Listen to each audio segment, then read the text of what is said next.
Welcome back to the greenhouse, everyone. After a long week of delivering beer in the rain, wind, and snow, we've seen all of the seasons this week in northern Illinois, so it's been a rough, long, wet, cold week. Today's no different. We're sitting at 28 degrees Fahrenheit, Celsius down below here, and it's a cold, wet 28. It is kind of miserable outside, but today we're coming out talking about a DIY rooting hormone down on the other end of the greenhouse. We have a simple solution to getting an 80% plus success rate, 80% or better on everything that we propagate with this method. So we want to share that with everybody today. If that sounds interesting, please consider subscribing to the channel. My son is down here putting in some hard work with some chalk. Like I said, it's just wet and cold out there. So let's check everything out. Oh my gosh. So he's completely full of chalk. Always having fun in the greenhouse. Dude, your bread's almost done there.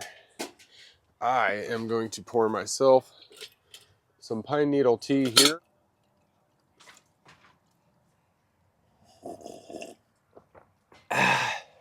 That is good stuff. Let's get away from the native tribal person here. Been doing a ton of work with primitive skills, bricks, metal foundry, all types of stuff. Even started stamping ourselves some bricks here. And we've got ourselves a little bit of clay. Got like 10 pounds of clay. So we're gonna end up firing our own pottery and stuff. My son has acquired a pottery wheel. We're gonna make a separate video just for the pottery wheel itself. Trying to make a crucible, so I don't know. We'll see how the firing of our clay goes. Decent looking heading collards here. Some arugula. We've got our lights on. This arugula is already going to seed. Lots of spinach popping up. We've just broadcast seed throughout this entire greenhouse. Just trying to come by and show all this. So this is some pak choi or tat soy flowers. And these are 100% edible too. There's no bugs in the greenhouse, so I don't have to worry about any pests. Tastes like broccoli. The 7 top turnips in here. All the leeks that we've been cutting from. We basically harvested all those leeks and just kept cutting and they kept growing. Lots more greens and spinaches down here. Got some beautiful looking spinach, and you can actually see the white crystals, the oxalates that bind your calcium. That's why we started cooking spinach. So actually making our way down to where we're going to start this video. We've got a nice little rooting and sprouting area that I want to discuss here. I do not have this on. I don't even know if it has enough energy because it's getting dark, even though it doesn't look like it. So this controls our fans, and then that little guy controls our water pump here. This is going to be a separate video on its own, but this is the device that I'm using right now to heat up this little bed here, this little tunnel I've created. I've been trying to come up with the idea of a small sprouting zone in my greenhouse, and this is just a temporary setup, obviously, and we've been growing a ton of stuff underneath too. We've planted tons of little seeds that are starting to pop. Some down here. So underneath here, it does get plenty of sunlight. So there's usually 2 ways that we propagate our plants. One is by water in clay pebbles, the ebb and flow of cold water, or in soil. When we put our cuttings into soil versus water, we get a lower success rate. So trying to bump up that success rate, speed up the process, and not have any issues with our cuttings, we've been using a simple household plant that most people have and you can pick up locally at most stores. We've got a large chunk of aloe. Now, there is yellow slime that started to come out of this aloe as we cut it, and that would be yellow latex. The yellow latex is toxic to us, and it can cause irritation if your skin is sensitive, and it doesn't ever seem to bother me. So what that tells us with this yellow latex on this aloe is that it's not edible. It is not good for us to consume. I'm sure there's a way to remove the yellow latex or boiling it or something, but this is perfect for propagating using this aloe as a rooting hormone. And I put that in quotations because it technically isn't a rooting hormone, not like the chemicals that you're going to use from the store.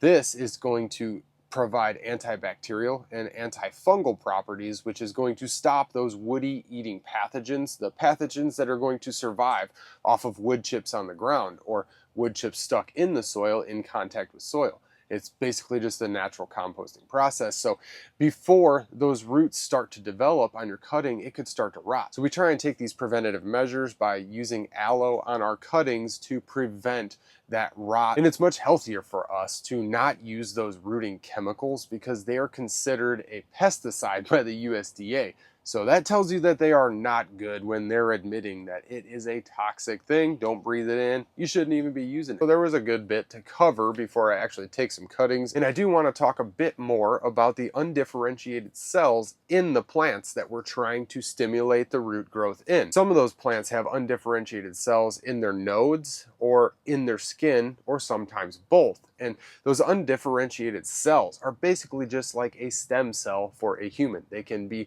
manipulated to be a root or to be vegetation. A couple key points for having success with your cuttings is to have a nice humid environment, no direct sunlight. Some filtered sunlight is great. Shade cloth or something like that. We've not had an issue. All of these have sprouted up right in here. Coming out of those freezing cold negative temperatures, we're able to grow and prosper in here. You see how much growth we've had on our plants just as the temperatures have rose from 0 up to 20 to 30 degrees, and that is really benefiting us. So a rule of thumb on the cuttings themselves, I like to keep the tops nice and aerated or ventilated. These fans, or this fan down here, has been cycling as I close this thing and keeping good circulation. And technically you want warmth from the bottom. So we are putting heat in here. The soil in these little cups hold a bit of thermal mass, but I really would like to have our cuttings sitting on top of our tank over here because that tank holds a ton of thermal mass, being 100 plus gallons. And it's got decent sunlight on this end of the greenhouse. So warming up throughout the day, it can release that energy back into the base of these plants. So before I take some cuttings, let's check out this cutting I had taken last fall. Yeah, last fall. So this lavender has produced this many roots over the winter time. It's just got roots for days. I just had it sitting in our compost tea just to break all the soil off because I'm going to pot it up. I just had it stuck in the ground. It's actually got natural leaf shed, but it's definitely alive. It's going good. Got good, healthy white roots on there.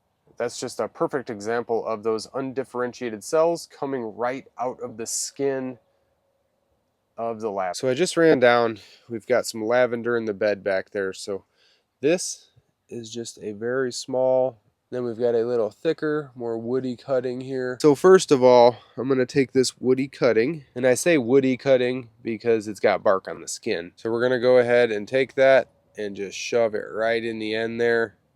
A little bit of slime coats it. Now that is exactly what we want.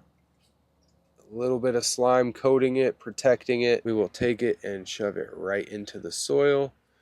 Press it down a bit. You've got yourself a lavender cutting with an 80% chance of success. Here's another little soft cutting that I'm going to take and I'm going to strip and give myself at least like an inch of bare flesh or woody surface area to stick into the aloe. So the process of roughing that up and removing the leaves or foliage from there actually invigorates and allows better development. Cool little bush of lavender there.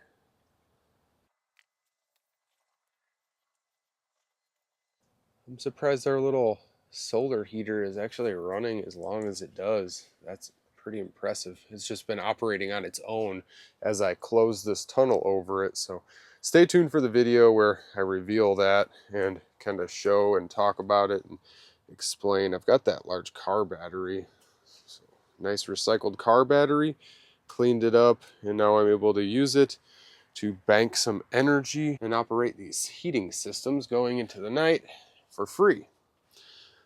Now, if anybody has any questions, I'm sure I missed something somewhere, but I tried to explain this whole process, and this is all going to look different next time I bring a video. I'm sure all of this will be sprouted up and we'll be pulling stuff out. So I'm trying to share the start of the farmer's market. Been trying to create a nice little warm space for all of our fresh and young plants there, fresh cuttings and seedlings. So the work begins for our farmer's market. We've got some spider plants out here, a few cacti and stuff. We've got so much work to do.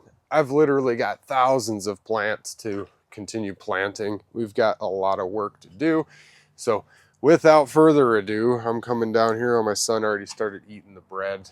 I didn't know he took it out of the oven, so he had himself a nice little meal without me. I don't know where he went. He took off somewhere, so I'm gonna go see what kind of trouble my son is getting into out there, and I will see you guys in the next video.